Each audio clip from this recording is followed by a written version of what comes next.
Motivations of the business world are very simple, and everybody knows what they are. I mean, everybody's trying to make money. People who didn't know he did this and had only seen him in one context, and then suddenly they discover this completely different person in a different uniform. I've always had a strong desire to achieve. I don't know where that comes from, but I am in the sort of look at me, Ma school of human beings.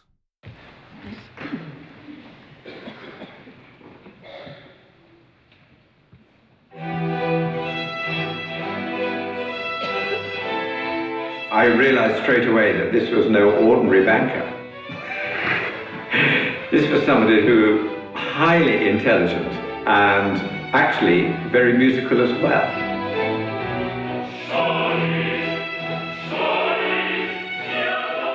I think it was the right combination of obviously being very interested in music and then actually meeting somebody who had done this. Gil Kaplan is a New Yorker, businessman, publisher, and he created something called the Institutional Investor magazine.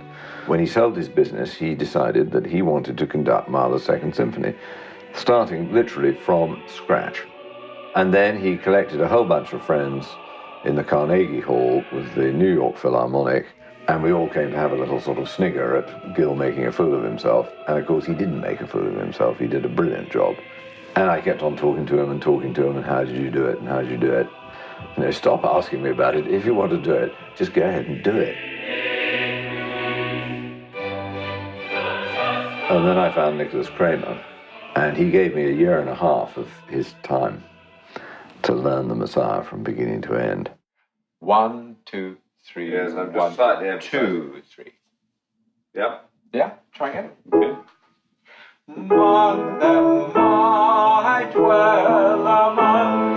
And it became one of those sort of obsessive projects that you get into and you say, my God, I'm going to do this somehow or another.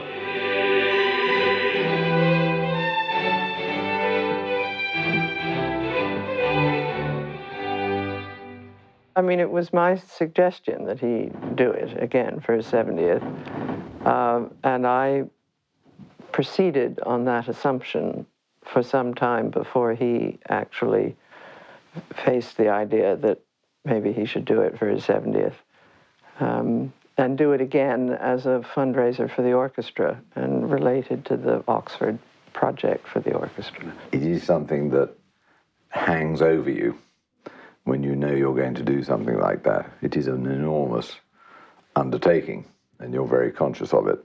Now, I think we'll begin at the beginning. As I always say on these occasions, I don't pretend to be Simon Rattle, but I think I do know what it is that I'm trying to persuade you all to do. But if at any occasion anybody thinks that something is unclear, I shall not be embarrassed or cross or anything else if you raise your hand and say, could you make that a little clearer? That would be of considerable assistance to me. Maggie will do that anyway, and Nicholas will certainly do it.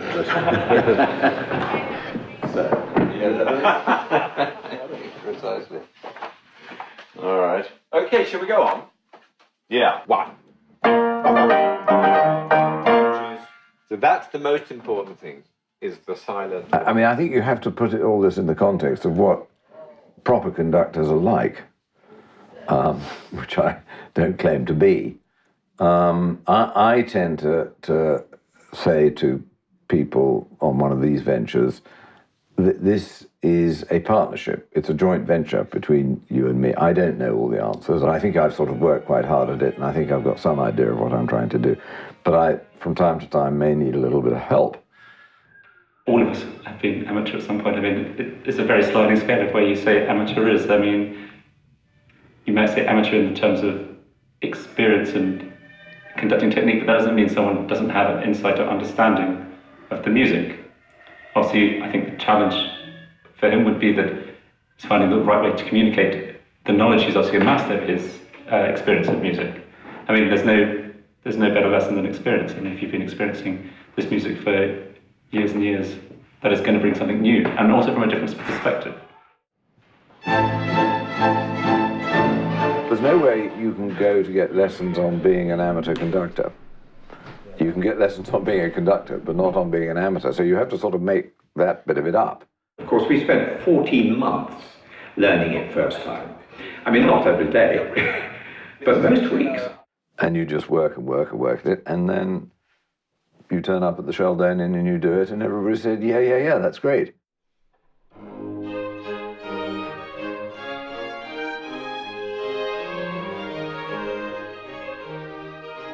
In these situations where you're working with somebody who's not conducting every day of their lives, it really does matter actually what they're bringing to it as a human being, as well as a musician, and as well as tying the thing together musically. He knows there are moments that I'm in charge of because I've got the fiddle sitting with me and the cellos and we're all playing string instruments. And we both know that there are moments when the whole group is working together and he's very much steering the drama of the entire piece.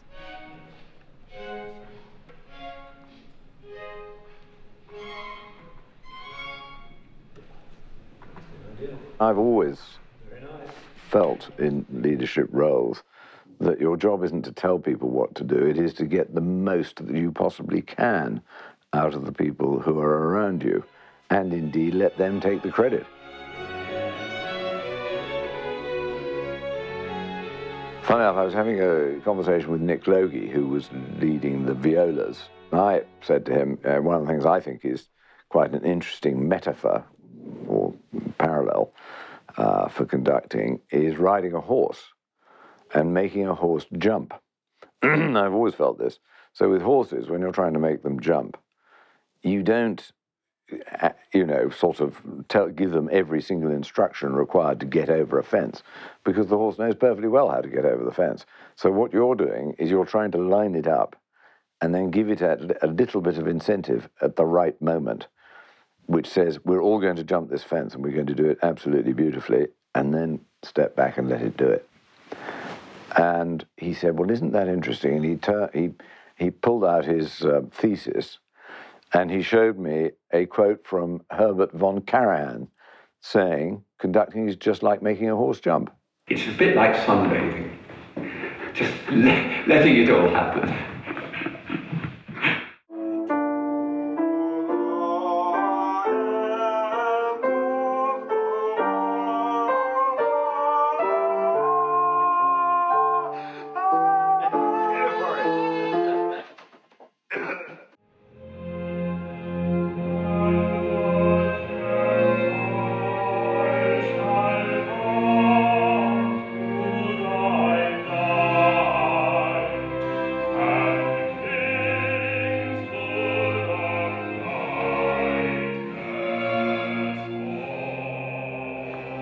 It's possible that in some respects it's better than they would give to a professional because they respect the work that he's had to do to achieve what he has.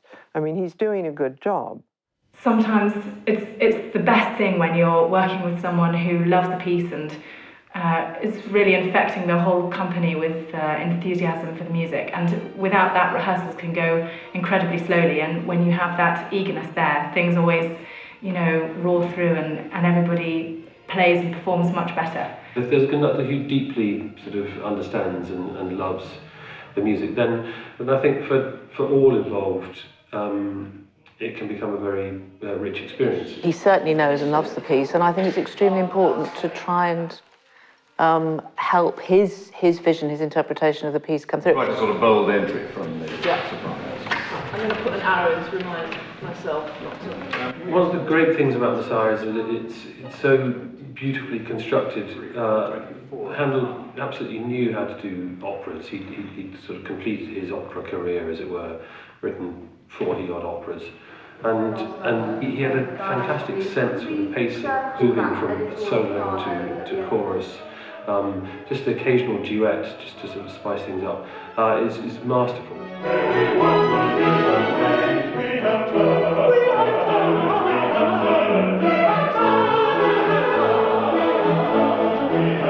I I am conscious that I have to demonstrate to them that I do actually, A, know the pieces, but even more importantly, have some reasonably clear idea of what I'm trying to get them to do.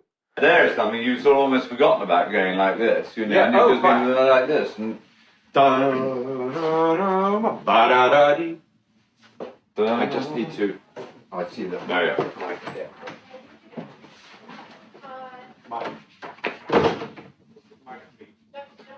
Not as easy as you think. I have one little comment in every valley. Do you have, Maggie, an emphasis in the third beat of 36, 37, 38, 39? Yeah. I wasn't quite hearing that. He couldn't do it without Maggie at his side, without the sort of sympathetic collaboration of the soloists. As you know, we have 4 soloists. 2 of the soloists, the 2 older ones, the baritone and the tenor, we had before on my 10th, or my first Messiah, 10 years ago, at the banqueting house. So that was Mark Padmore and Jerry Finley. So we knew exactly what to expect from them, and they certainly didn't let us down.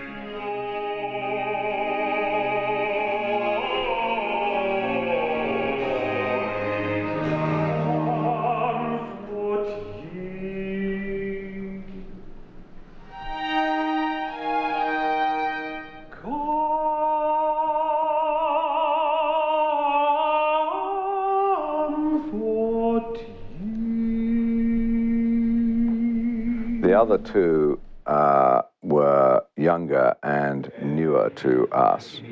Well, Tim Mead, who was the countertenor, we'd heard actually in a Messiah about 3 weeks ago, so we knew he was, he is the sort of coming thing in the world of countertenors.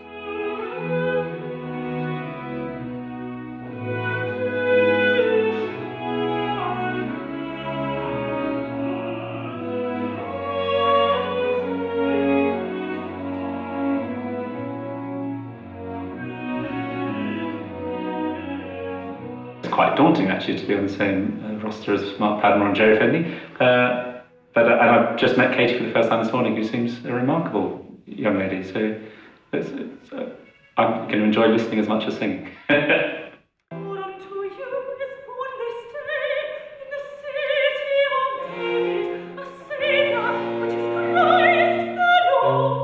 Katie Watson, we'd never met before, and boy, can she sing.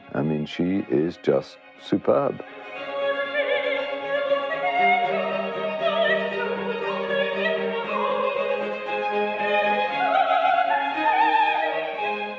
And what was so great about her was you're always nervous with sopranos, and I've had this experience in the past, that you're going to go too fast. And if you go too fast and they get into these runs, they can actually go off the rails. With Katie, of course, that she wanted me to do it faster. And the faster we went, the better she did and the more she liked it.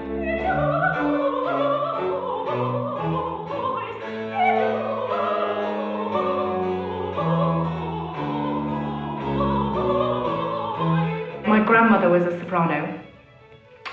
She sang at Glyndebourne quite a lot, mainly in the chorus. And she also was good friends with Vaughan Williams and used to perform song recitals for him of English songs. And ever since I was a child, she brought over French repertoire, French music particularly, and then also a lot of kind of Purcell and Handel when I was young, because it's such great music to learn.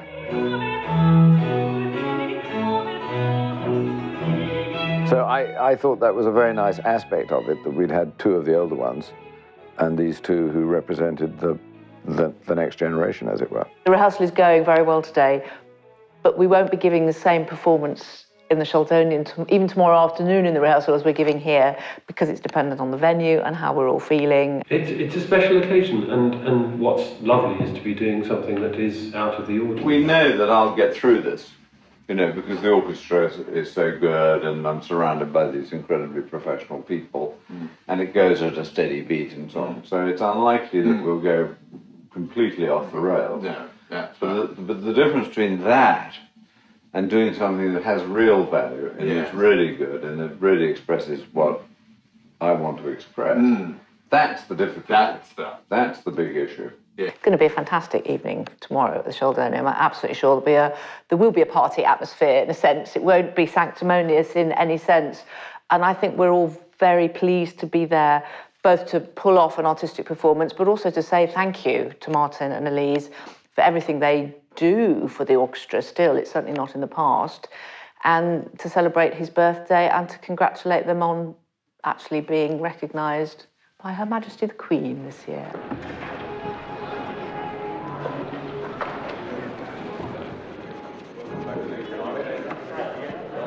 Good.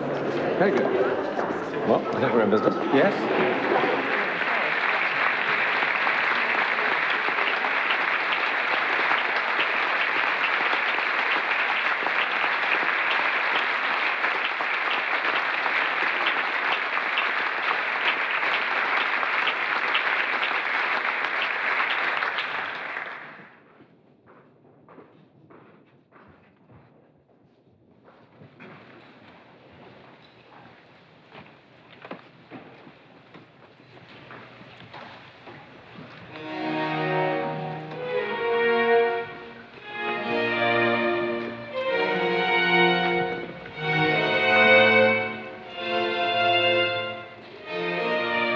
At the beginning of the Messiah, I didn't really want to go on.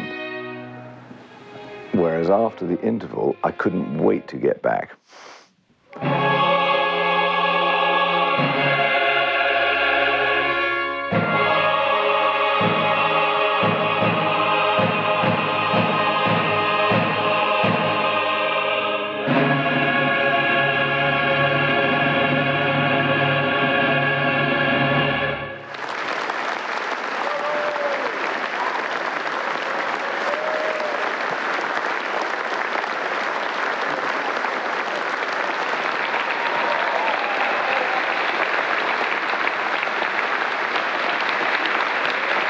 There were special relationships in this group of people that made that performance even more special than it would have been.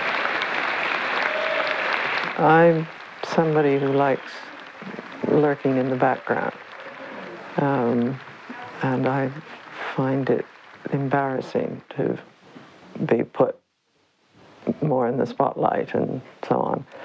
And I think that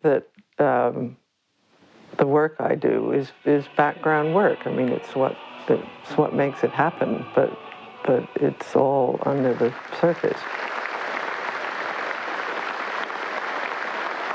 He said to me once that we had both achieved more together than we would either of us done separately. And I think that's true. You're handed the cards. The cards are completely random, but then you have to decide how to play them. Hi, Jago. Sit with your... Hi, sit sweetie. with your No. yeah. So, how many grandchildren do you have? We have 5 grandchildren. This is number 3. This is Jago. Yeah. Jago Smith. Right. Yeah. And I think a lot of people would attribute your greatest success to be the family. Well, I think that's probably true. Well, we have a wonderful family. I can't see the point in business beyond making enough to feed yourself, live reasonably comfortably, to be able to educate your children, and have a little something for your old age. Beyond that, the accumulation of wealth beyond that, in its own right, has no point. Having been lucky enough to accumulate, you have an obligation to distribute. Otherwise, what was the point? Why did you do it?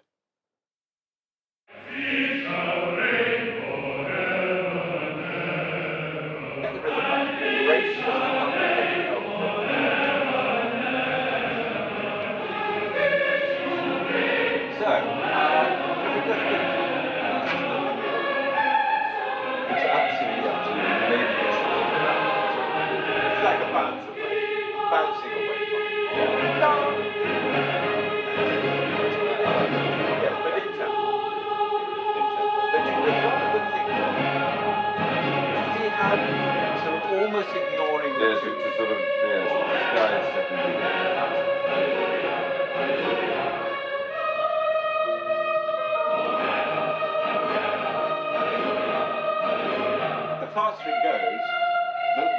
smaller the better.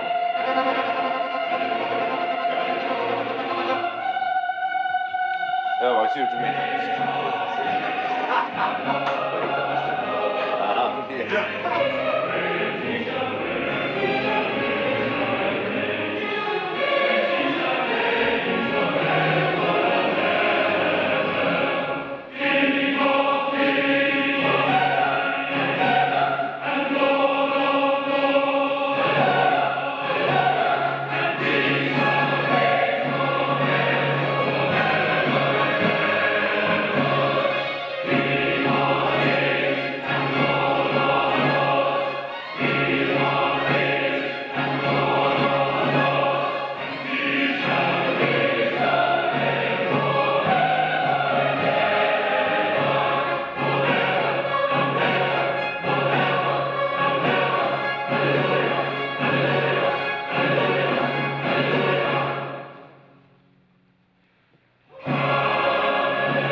Now I can rest. Yeah, it's being on your Now I can rest.